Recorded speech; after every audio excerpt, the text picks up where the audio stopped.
All right. Luckily, I can edit this part out, but... Sure. All right.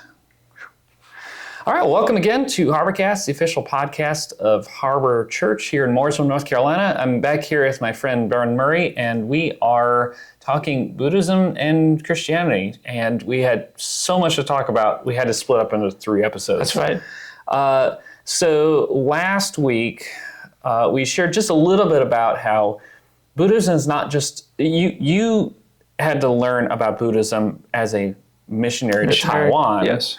But we talked about how there's so much in American culture that's being influenced by Eastern philosophy in general, Buddhism, Hinduism, and things like that. And so we talked a little bit about, touched the surface on some of those beliefs. You want to kind of recap a little bit of what we talked about? I mean, we talked about how there's not a personal God in Buddhism. We talked impermanence of the soul doesn't last forever. Right, doesn't. Yeah, your soul doesn't last forever because who you are, your identity gets washed away, or at least that would be the hope. So, I've always heard the illustration of a water droplet in an ocean just dissolves into join one with the life force of the universe. Yeah, that's right. And cease consciousness altogether. Just like Obi-Wan, well, kind of like Obi-Wan Kenobi, kind of becoming a Force ghost. Yeah, becoming a Force ghost. Except he still is a Force ghost, so it doesn't really make he still retains consciousness. He can come back and be Luke's like guiding voice. Yeah. Which actually is interesting because Buddhists do have a concept. There's 2 schools of thought. And one school of thought says Buddha can be reincarnated. And as he's reincarnated, he comes back to instill all his wisdom back to society. That's kind of like the Dalai Lama. Dalai Lama, exactly. So it's more Indian thought. Whereas in the more East, so with Taiwan, their thought was, no, once you cease and you retain nirvana, you cease all existence altogether in consciousness. So Buddha isn't reborn necessarily. Interesting. And then we talked a little bit about the differences between Christianity and Buddhism in terms of sin, right? That there isn't sin in the sense of the Christian sense that you have done something or have not done something and therefore have offended an all-holy God. Right. Karma is a little bit different, right? Yes. Yeah. Karma is like the universe's way of getting justice on those who deserve for doing bad. Right. So we want to get a little bit more into the weeds, and I thought it would be a great place to start with just talking about suffering, right? So how do they understand suffering? They acknowledge it. Yeah. They see it as the blight of society in the world. They're trying to escape it just like anyone else. Right. The interesting thing is the Dalai Lama would teach, and I was explaining kind of off camera how hard it is to grasp this concept of nothing in this world is actually real. So you need to, when you look at this table or see that person, they are not real. And it does you good to think that way, because if you don't view it as real, then it actually helps kind of take away the sting of suffering. Yeah. When nothing is real, it's all ethereal. Yeah. Because when you think in the end, it is to be annihilated. Right. Complete annihilation, consciousness gone. And so if you see the end goal being everything's washed away and becomes into nothingness, then wow, that outcome sounds pretty nice. That's bliss, isn't it? Right. That's what Nirvana tries to teach, and I think it's the appeal and how it seeks to answer the problem of sin, or the problem of evil, the problem of suffering in the world. Yeah, I had heard from a former student of mine who had actually left the Christian faith for Buddhism, and one of the things that attracted her was she wasn't so much thinking about how tables and chairs weren't real, but for her, what was attractive was anti-capitalism. Like that money and power, that all those things are illusions and popularity. And like for her, that was her attraction to this idea that, well, maybe those things just aren't real. Why am I getting so wrapped up? And I think that's where like popular American psychology and popular culture sort of takes some of that is, why are you getting so hung up about what people think of you? That's not real. But this is much deeper, right? This is questioning what's all around us, right? Yeah, it's just scientific facts and gravity and it has implications. it's such a, to be honest, it's still hard for me to grasp, understand how to, and that's the challenge of Buddhism. If it was easy, then everyone would retain nirvana. Right. So there is this, always the carrot is, if you just do more meditation, you just try harder, you just continue to implement asceticisms and discipline yourself further, eventually you'll get to the point when you too can see like Buddha saw and was able to attain nirvana. Yeah. Now, this dates me just a little bit, but back when I first became a Christian, the hot movie that every single Christian pastor had to mention at least once was The Matrix. The Matrix, yeah. and particularly the first movie, I think would be a great maybe illustration of that, where the first movie, Neo is trying to discover for himself that he's actually in basically a big computer program. A simulation. Yes. So the spoon he's holding, it's not real. The food he's eating, it's not real. It's just ones and zeros. It's just ones and zeros. It's code, right?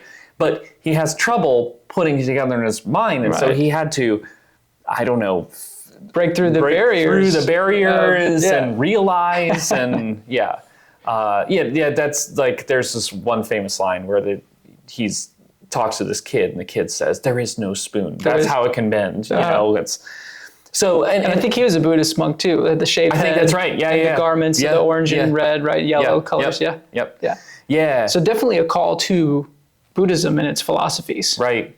Right. Yeah. And even to this day, I can remember working with my coworkers, and one particular gentleman was very into AI and what it can do for society. And he thought, I'm ready for the day that AI takes over. I'm ready for the simulation. Right. I want to be in the Matrix. Right. Because he saw that and he loves like VR and the immersion it gives to escape the agony of the world. Right. You know, and it was no surprise he also liked to drink because that's a form of escapism, right? Yeah. And so Buddhists would have a form of answering that suffering through an escape of their own. And that would be what their concept is called, a Buddhist doctrine called Antaman.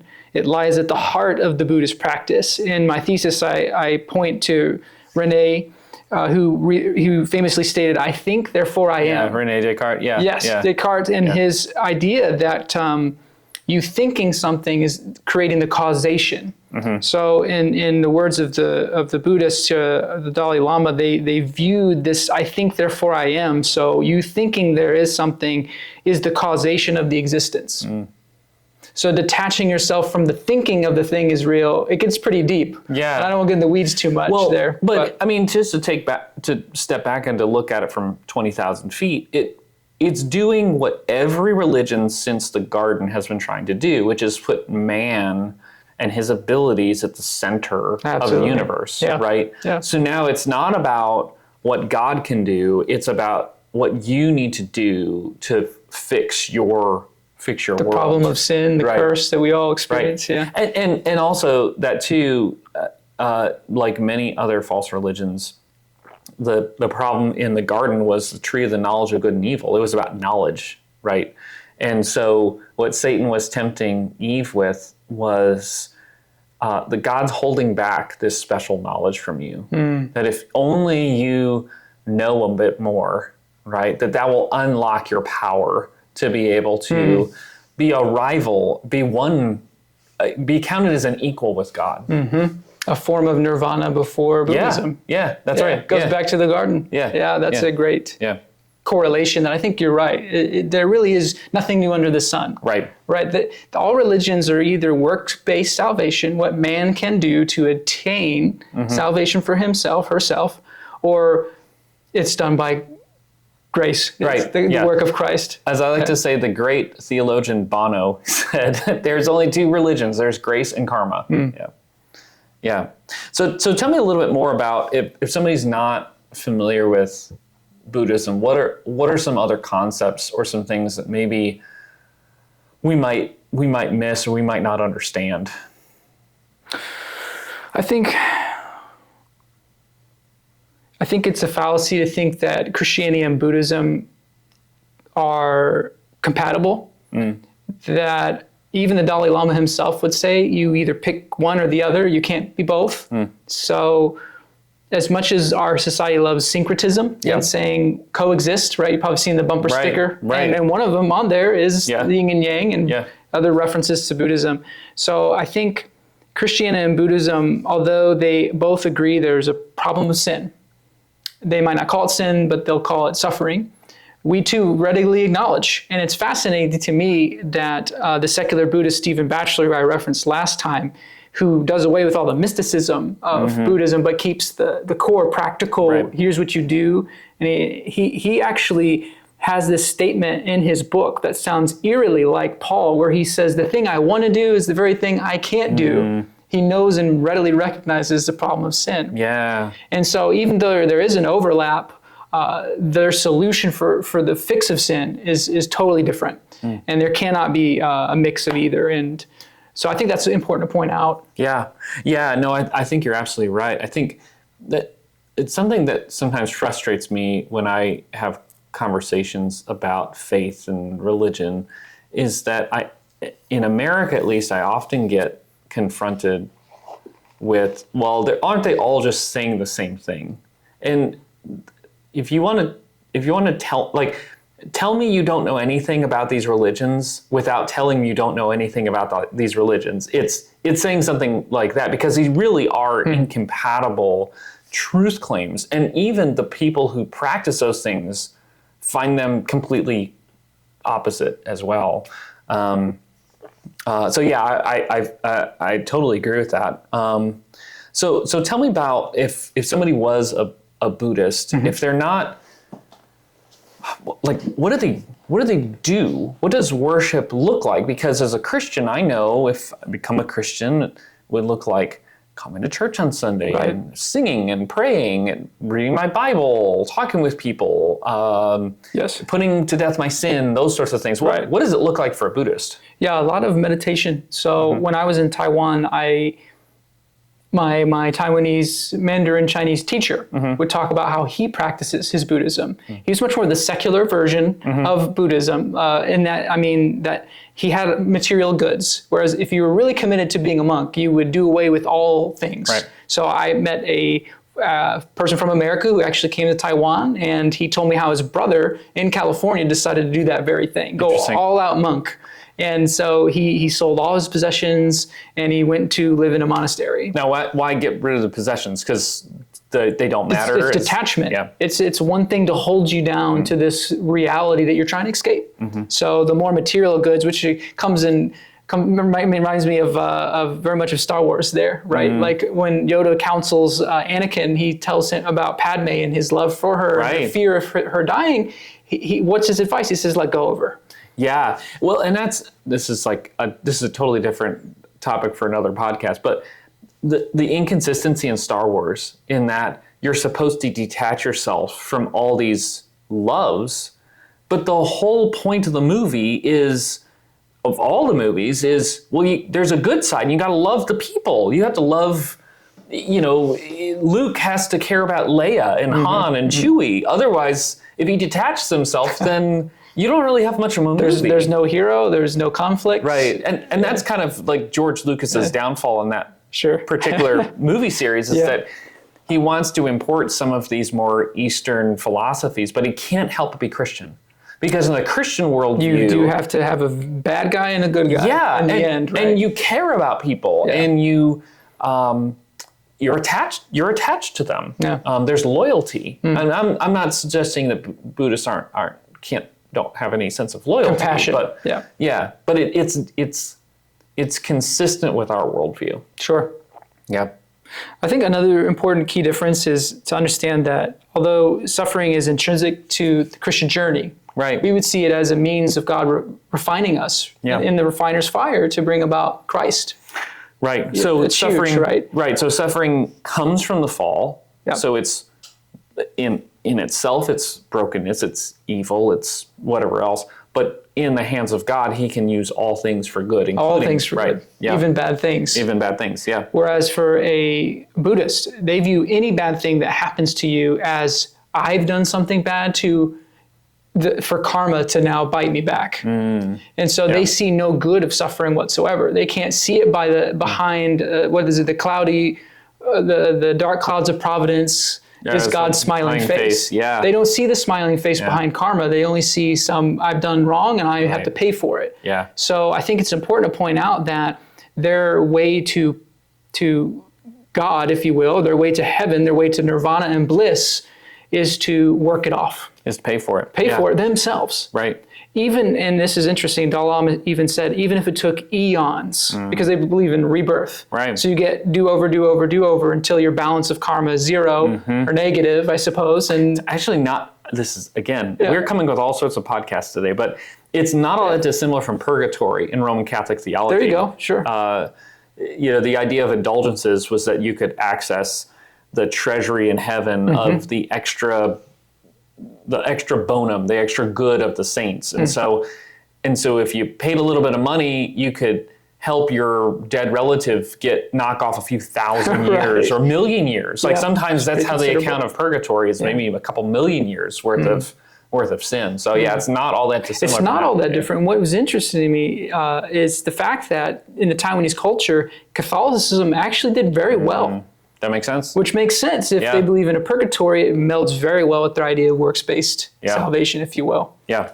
And I want to draw one other important key factor here, is that if I was to appeal the gospel to a Buddhist, their rebuttal may be, well, you think it's okay for someone to be damned and suffer for eternity in hell. I just think that's not caring or compassionate of God at all. So they themselves see themselves as better than God right there. Right. Because one of their core tenets is compassion. Right. So they would say, well, you can't have and serve a God who is angry like that. Right. Whereas I think our Christian response, I mean, what would you think? I'll preface it with saying my professor said, I think one day I need to write an article and I'm going to call it The Hopefulness of Hell. Yeah. And the reason he said that is, what do you do with the Hitlers, the Stalins, or the evil people of the world? Right. Everybody believes in hell then, but not for anybody else. Yeah. Yeah. And then the flip side is, so then it's more compassion to say to somebody that they have to work off their evil over millions of years, which, you work off a little bit, but you're still doing the wrong things while you're working off. Right. You're not perfect. They acknowledge that. You have indwelling sin, if we use Christian terms. Right. Yeah. Right. And how much greater is God's love for us that he can totally justify us in an instant. Wipe the slate clean. Yeah. By the blood of Christ. Yeah. Two religions, right? Do and done. Yeah. That's right. Yeah. Well, that's awesome. That was a great overview. Obviously, like we said, this could be an entire podcast just looking at these. But I think it's really helpful. And I think next week we'll probably talk about what does it look like to actually practically minister to somebody who's influenced by this, struggling with this, or perhaps from how they grew up, this is their religion. So until then, thanks for stopping by, and we'll see you later.